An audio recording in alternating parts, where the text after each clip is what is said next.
Hey there, Saints. Pastor Dave here with another weekly devotional this Wednesday. Hope you're doing well today. So last week we started talking about the topic of discipleship, and I want to continue that topic today with another reading from Dallas Willard. He says, the first goal Jesus set forth for the early church was to use his all-encompassing power and authority to make disciples.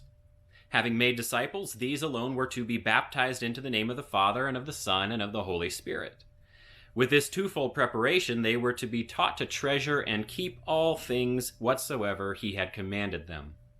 The Christian church of the first century resulted from following this plan for church growth, a result hard to improve upon.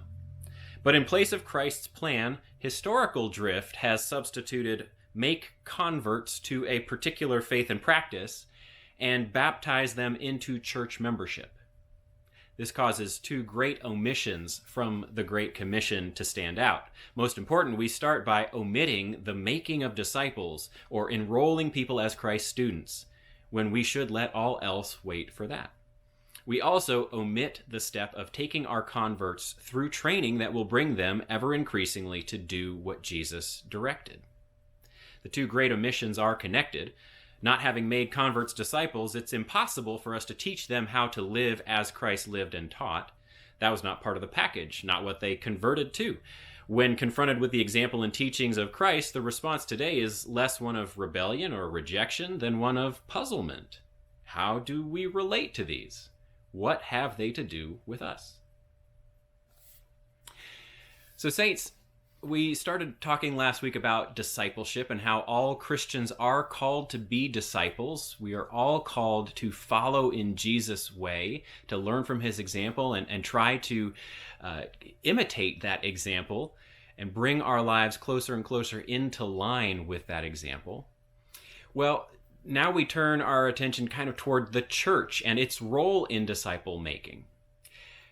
Early on, that was what the church existed to do. That was solely what the church existed to do. That Jesus taught a group of people his way of life and instructed them to go out and continue teaching that way of life, bringing other people into that new relationship with God.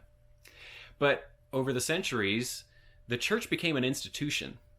And nowadays, it's entirely possible, and maybe it's even probable, that churches don't exist primarily to make disciples, but they exist in order to bring more people into that particular church and to train them in the sorts of practices that are important to that church.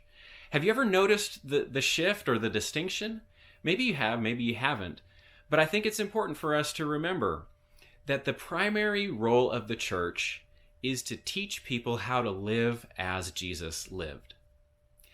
And when we go to church and we're more concerned with how are we going to worship, or what is the space going to look like, or what programs do we have to keep people engaged? Or what does our budget look like? What is the bottom line for all of our ministry spending?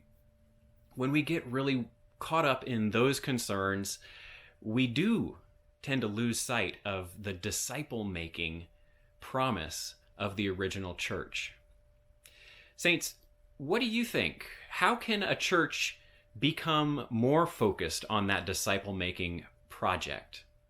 How can you yourself be more focused as a church member on directing your church toward that disciple-making project? That's your devotional this week, and I hope it's helpful. I hope it's worth thinking about. I hope you are doing well and staying healthy, and I will be praying for you, Saints. Please keep praying for me, and I'll see you all again soon. Take care.